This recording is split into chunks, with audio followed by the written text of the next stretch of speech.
Se o filme tiver 4 GB, por exemplo, se o tamanho do filme for de 4 GB e o DVD tiver 13, eu posso armazenar até 3 filmes, dependendo do tamanho do filme. E nós temos o pendrive, né, que é a nova tecnologia, ou seja, um HD móvel. Hoje eu tenho um pendrive que pode funcionar como HD.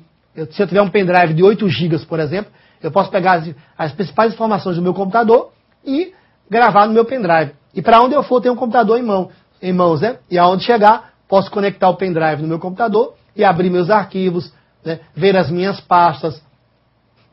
E aí eu tenho até gravar programas, dependendo da sua capacidade, ok? O pendrive, ele fala aqui de 1 GB, 2 GB, né? Mas nós temos aí de 4, de 8 GB. É sempre aquela história. Falamos aqui em algo, mas que já tem algo na frente, porque a tecnologia ela não para, o avanço, né? Ela vai caminhando sempre para termos mais. Então aqui, ó, nós temos a estrutura básica de um microcomputador. Como funciona, né? Dentro do computador nós temos a unidade de controle, a unidade lógica, que fazem parte da CPU. CPU quer dizer, né? Unidade Central de Processamento de Dados. É o famoso microcomputador, né? Microprocessador, na verdade. Então, qual é a finalidade da CPU? Ela é responsável por todo o trabalho do computador. Toda informação que você passa para o computador tem que passar pela CPU. Não só através do dispositivo de entrada. Então, ó, nós temos a entrada da informação aqui, ó, ok? Nós temos a passagem, o processamento, nós temos a unidade de controle, que encaminha as informações para o local adequado, e nós temos a unidade aritmética e lógica, chamada de ULA. A unidade aritmética e lógica, ela é responsável por toda a parte lógica, ou seja, pelos cálculos, já que vocês viram que os caracteres têm um código binário. E depois, através da unidade de saída, nós teremos o retorno, ou seja, a resposta da informação que o computador recebeu, processou, armazenou e nos deu o resultado. É assim que funciona a estrutura das informações quando chegam até ao computador. Bom, nós temos ainda os dispositivos de entrada, nós temos o que seria o dispositivo de entrada? É aquele componente que nos permite passar a informação para o computador. E aí nós podemos citar o mouse, por exemplo. O mouse é um dispositivo de entrada, que através de comando eu posso clicar e disparar informações para o computador. Ok? Então aqui, ó, o teclado também é um dispositivo de entrada. Para que eu utilizo o teclado? Através do teclado eu vou introduzir informações no computador, digitar, né, caracteres. O mouse, como eu citei, através de comandos, com clique em botões, ele também é considerado um dispositivo de entrada. Então o dispositivo de entrada é o componente que nos permite, ou o dispositivo, que nos permite passar informações para o computador. O microfone, né? O microfone também é um dispositivo eu posso transmitir som para o computador, gravar algo através do microfone. Nós temos o scanner, que é um digitalizador de imagens. Então, eu posso também trabalhar esse contexto, né? Eu posso digitalizar tanto imagem quanto texto, colocando no scanner e ele vai passar a imagem ou o texto para o computador. Por isso, dispositivo de entrada. Então aqui nós temos algumas imagens, tá? De dispositivo de entrada. Um scanner, um teclado, um mouse, uma unidade de CD, né? Então, através da unidade de CD, eu posso colocar um CD ali, ó, então ele pode não só ler as informações, como também gravar as informações. Ainda, tá?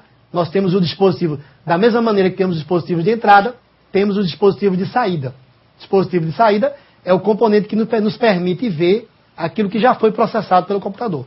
Exemplo, a impressora. Quando nós fazemos um trabalho e solicitamos a impressão, então a impressora vai poder, né, jogar o trabalho e nos mostrar o resultado, né, do trabalho feito. O monitor. Quando nós estamos lá jogando uma imagem para o computador, nós olhamos para o monitor. Se eu coloco uma foto lá no scanner e vou digitalizar a imagem, o resultado vai surgir através do monitor, que é considerado um dispositivo de saída. A impressora, como eu falei, ela tem a finalidade de imprimir não só caracteres, como também imagens gráficas. Eu posso imprimir textos, como também imprimir fotos. É o alto-falante, que realiza a saída através da comunicação. Quando você coloca um CD de música, por exemplo. Então o alto-falante vai emitir o som, né, através de uma saída do som. Aqui nós temos também, da mesma maneira que temos dispositivos de entrada, os exemplos, temos também os dispositivos de saída e os exemplos aí. As caixas de som, né, do alto-falante, uma impressora e o monitor. Bom, temos também dispositivos de entrada e saída, né? Como assim? Os discos são considerados dispositivos de entrada e saída. Imagine que eu tenho aqui um CD. E eu quero gravar, um CD-RW, eu quero gravar, passar um arquivo do CD para o computador. Então, lá no HD, que também é outro tipo de disco, eu estaria copiando a informação do CD para o HD. Então, saída HD, né, saída CD, e o HD estaria recebendo. Mas o inverso pode ocorrer também. Eu posso ter um arquivo no meu HD, que é um disco, né, o disco rígido ou o Winchester, e copiar a informação do HD para o CD. Então, dispositivo de saída são aqueles, os discos. Ora eu posso passar a informação para ele, ou posso passar a informação dele para outro. Então, os discos são considerados dispositivos de saída. Né? Quais discos? O DVD, o CD, um HD, disco rígido ou o Winchester. Tá? O gravador de CD, ele permite ler e gravar em CD. Então, considerado também como entrada e saída. Ora ele atua como entrada, ora ele atua como saída. Nós temos o gravador de DVD, também serve para ler e para gravar em DVD. Ok? O disquete, que hoje, né, não se trabalha mais. Você poderia, antigamente nós gravávamos também em disquete.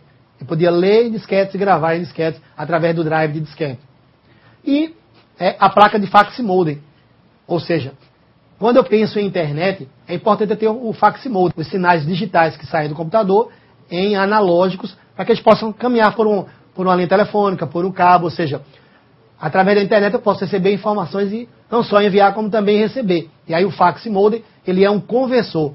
Ele transforma as informações digitais que saem do computador em informações analógicas, para que essas informações possam ser encaminhadas através de fios telefones, tá? Ou por cabos também. Então aqui nós temos o pendrive, como citei para vocês, né? Voltando aqui, o pendrive que grava e lê dados. Então, nós temos aqui o drive disquete, um pendrive, um HD, né? E a placa de fax modem, que vai permitir não só receber, como enviar informações. Aí vamos lembrar, pensar na internet para isso. Ok? Então aqui, falamos da CPU, Unidade Central de Processamento de Dados, tá? Então nela está contida, como vimos lá no exemplo anterior, a unidade ULA, que é lógica aritmética, responsável pelos cálculos, e também, ele é conhecido como chip principal.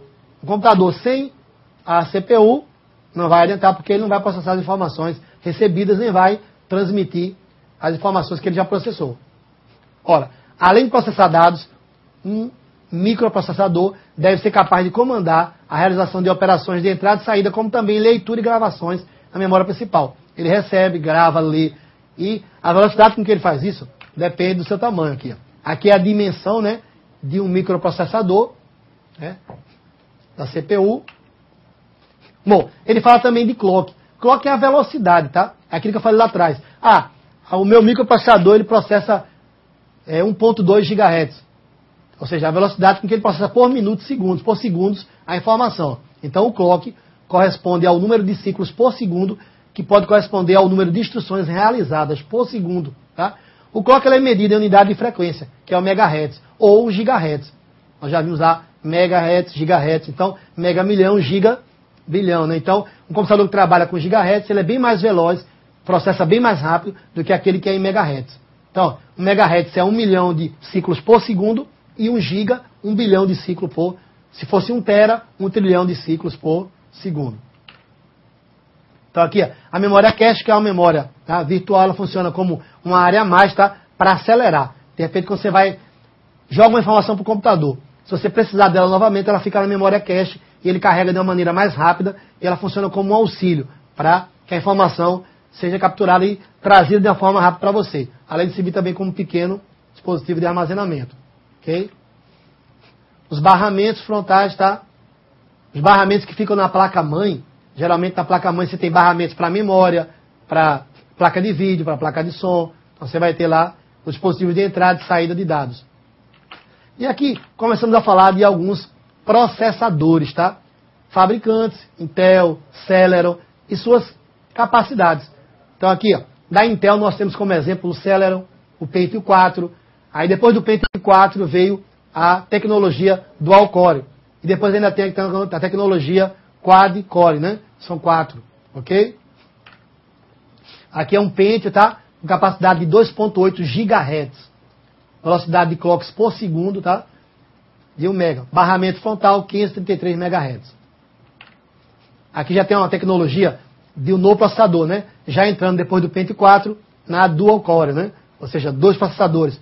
A tecnologia do núcleo duplo, como citei anteriormente, equivale a ter 2 processadores trabalhando juntos, são melhores e mais rápidos do que um só processador, né? Com certeza. Se um processador trabalha rápido, 2 juntos faz com que a informação seja processada de uma maneira bem mais rápida. Proporciona-se uma alta performance com redução no consumo de energia, como falei anteriormente. Apesar de ter 2, mas o consumo de energia é menor. E segue-se aí, tá? Outros exemplos, aí já um Corel Quad, tá?